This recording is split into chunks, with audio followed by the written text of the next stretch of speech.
Welcome back to my channel. My name is Renee if you're new here. Today I want to talk to you guys a little bit about journaling and how it has kept me sane all this time. I've started consistently journaling since about January of this year, and when I say consistently, I don't necessarily mean on a daily. I journal when I'm called to do so, meaning like if I have the urge to like unload my brain, if I'm very overwhelmed, or if I need to manifest something, I'll write in my journal. A lot of my important things go into this journal. So tip number one that I have for you guys is going to be find a journal and a pen, because to me the pen is very important, that works for you. I've gone through so many journals. I went for the journals that have like drawings on the front, colorful. I've went for the embossed type of journal. Like none of them just hit the nail on the head. I've even tried using my planner as a journal. And sometimes I write down little affirmations here and there in my planner, but I just needed something that was just strictly just for my thoughts and my manifestation. So I found the Moleskine journal / notebook. I use the size large, and for me, the paper just feels I don't know, I can't explain it. Like the paper thickness, like the weight of the paper matters. I can't write on something that's too thin. I can't write on the paper with grids. The lines on the paper can't be too close together. They can't be too wide.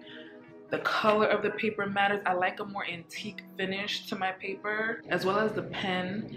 I'm so specific. I'm a pen thief, and I'm very specific about the pens that I have. I'm always gonna keep an eye on my good pens. This I got from Staples. It's from the brand Cross. It's weighty.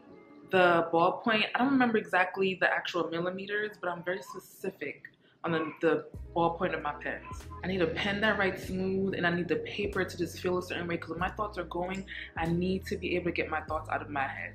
So find a journal that works for you, that you know that you're gonna love to pick it up and love to write your thoughts in it. It may seem like a small thing. I know some people like to write in their phones. I need the paper. I need pen to paper specifically. Tip number two is gonna be the space where you journal. I need a clutter-free space in order to get my thoughts out, because I feel like I just feel jumbled up. I need to be in a clutter-free space, that way I can get all my thoughts out on the paper. If your space is in your car, then let that be the space where you journal. I personally love sitting in my car. I don't even know if that's a good or bad thing, but I just feel like when I pull into my parking spot, I just need to get my marbles together and gear up myself to get out of the car. So sometimes if that's where your thoughts are gonna flow more freely, then journal in your car. If it's gonna be in your bedroom, if it's gonna be in a coffee shop, if it's gonna be in your garage, wherever. Make sure that space speaks to you where you can get your thoughts out honestly on the paper. Light your candles, spray your room sprays, burn your oils. I do all of that. Get yourself in the right mind frame. Tip number 3 is going to be what to write. Now, I know a lot of people that I've heard say that they don't even really know what to write in their journal when they're trying to get started. And I just say, start with that. Start with saying, I don't know what to write. I've done it plenty of times. And in writing that, I've been able to start writing and have my thoughts flow freely. And if that doesn't work, I always suggest write from a place of gratitude.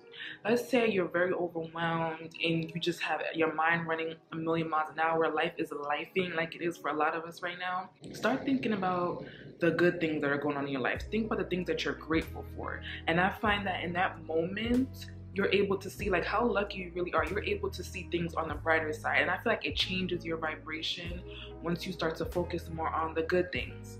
So writing from a place of gratitude is definitely gonna help. The point of journaling is so you feel much lighter. You wanna get those heavy thoughts out. Try your best not to talk negatively about yourself, because I feel like everything that we write down on the paper, we manifest. But sometimes you can't help it. Sometimes you need to get those negative thoughts out of your head. Drika Gates, I follow her, I love her. She also has a journal that she sells on her website where you write down all the thoughts in your head that just your frustrations, and then you burn it afterwards. If I can find it, I will link it down below. I also have that journal. I find that it's a great idea to sort of get your thoughts out, and then once you burn it, you just forget about it. So if that's an option for you, if you just don't want to have those thoughts into your actual journal, that's also a great idea. Or just have something separate that you can just burn and just get rid of those thoughts. Of course, you want to write honestly in your journal, but try to keep it a little bit more uplifting. The goal is to vibrate higher and to just grow, level up, you know? Tip number 4 is going to be music. I am a music fanatic, okay? Depending on what mood I am, I'm gonna play the music that gets me in the mood. If I'm sad, I'll probably try to play something a little bit more uplifting. But when I journal, I've really been into playing these chill, lo-fi, jazz, hip-hoppy beats. Earlier in the video, I played some of that chill music. That way you guys can sort of get in the mood. I really find that it helps my thoughts to flow. And in addition to being in a clutter-free space, the music just helps me to focus and to get all my thoughts out. Maybe you don't like those chill, like lo-fi beats. Maybe you prefer something more upbeat, hip-hop, rap, R&B, whatever works for you. If playing music isn't your thing, you can also put on like nature sounds or sounds of rain, white noise, that'll also help you focus. A lot of times I'll play those sounds when I'm trying to fall asleep at night. It really helps put me in the zone. So try that as an alternative to music. Lastly is the most important tip, if you ask me, is just do what works for you. A lot of people suggest waking up at 5 a.m. or their 5 a.m. routine. If waking up at 5 a.m. doesn't work for you, then don't do it. If you know you're more productive at night, which to me I am, I'm more creative at night when the whole world is sleeping, then do that. If you're better off journaling midday, then journal midday at lunchtime. Do what works for you. Every time that I write in my journal personally, I like to write down the date and the time that I'm writing. If you need to write in your journal multiple times a day, then do so. If you're someone who isn't quite ready yet to go to therapy, or if therapy is a part of your future goals to get to that next level, therapy is a tool. You need to help yourself, you know? So journaling to me is a part of doing the work. Your therapist can't do everything for you. You're gonna have to start somewhere, you know? So picking up a journaling practice to me is a great way to do that. Okay guys, that's all I have for you for today. I just wanted to share a few of the tips that have been helping me up until this point. If you have any suggestions, feel free to leave it down below. I'm open to hearing all of them. As always, don't forget to hit that subscription button and that notification bell so you're notified every time I upload a video. Follow me on all my social media channels. Everything will be linked down below. And until next time, bye.